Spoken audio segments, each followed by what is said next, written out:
Alors voilà, dernière vidéo là sur l'utilisation de ces fonctions Jupyter Notebook. Alors c'est un peu on va dire c'est un peu des vidéos deux en un, puisque je vous montre comment on peut l'utiliser, mais je vous montre aussi un intérêt en data science. Donc en l'occurrence ici, on compare le temps qu'on met pour faire quelque chose avec NumPy, comparé avec quelque chose qu'on ferait avec du natif sous Python.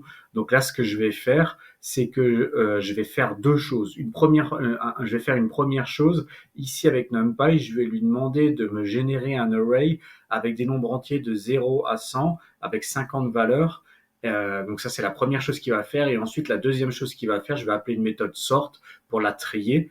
Donc je vais l'exécuter, on va voir à quoi ça ressemble. Hein. Donc il m'a bien généré 50 valeurs, il me l'a bien trié. Et je vais faire la même chose en format Python natif. Donc je lui demande de générer des nombres aléatoires entre 0 et 100 avec une boucle for, donc pour le faire 50 fois. Et ensuite, j'applique une fonction active qui s'appelle sorted pour trier la liste. Je vais exécuter ça. Voilà, donc là j'ai ma liste hein, avec la plus petite valeur à 8 jusqu'à 99, donc ça fonctionne. L'intérêt c'est pas de faire ça, c'est de voir le temps que ça a pris. Donc cette fois-ci je vais utiliser celui-ci. Pourquoi j'utilise celui-ci avec les deux pourcentages? Parce qu'en fait j'ai deux lignes. Hein.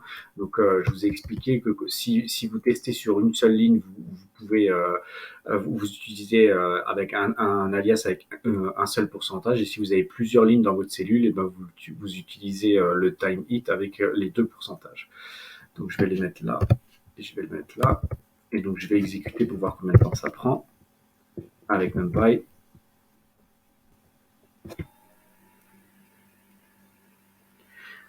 Voilà, donc ça a pris 8 microsecondes. Alors il a pris 8 microsecondes pour faire les deux choses, hein, pour créer la liste et pour la trier. Et ici, la même chose, donc là, il a mis 29 microsecondes pour créer la liste et pour la trier. Donc maintenant, je vais revenir sur des valeurs plus conséquentes, hein, puisqu'en général, on va travailler sur des datasets qui vont être quand même, en data science, qui vont être quand même assez gros. Donc là, je vais mettre 1 million, je pourrais mettre encore plus, mais voilà, je crois que sur la vidéo d'avant, c'était 1 million, donc je vais rester sur 1 million. Dans les deux cas, je vais relancer. Donc là, il mesure le temps pour créer la liste et pour la trier, 29 millisecondes. Et on va regarder ici.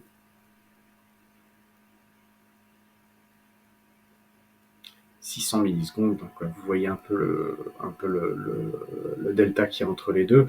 Et maintenant, ce que je vais faire, c'est que je vais juste regarder le temps qu'il met pour la partie tri. Et donc pour faire ça, j'utilise toujours ça, donc là j'en ai plus besoin, je vais le mettre devant là, et comme c'est que je vais le tester que sur une seule ligne, j'ai besoin que d'un pourcentage. Donc en gros ici ce que je vais faire, c'est que il va générer il va bien générer un array avec 1 million de valeurs dedans, mais Jupyter Notebook va pas me mesurer le temps que ça a pris pour ça. Il va uniquement me mesurer le temps que ça a pris pour trier avec la méthode de tri de NumPy. Donc ça va être intéressant de le voir combien de temps il va mettre pour trier 1 million de valeurs.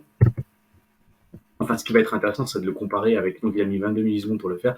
Ce qui va être intéressant, c'est de comparer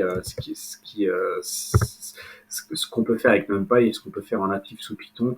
Et donc là, je vais faire la même chose ici, donc un seul pourcentage. Et donc là, je vais également vérifier combien de temps il va mettre pour trier ma liste d'1 million de valeurs.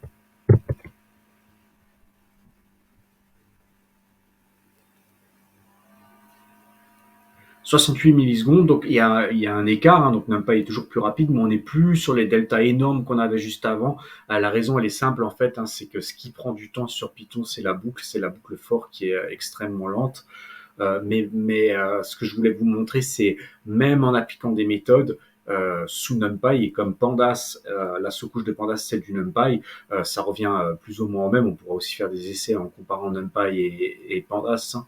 Mais en tout cas, c'est clair et net que qu'en utilisant une bibliothèque externe comme ça, on va être beaucoup plus rapide qu'en utilisant ce qui existait nativement sous Python. Et en data science, ça va être très important, surtout si vous faites du big data avec énormément de valeurs.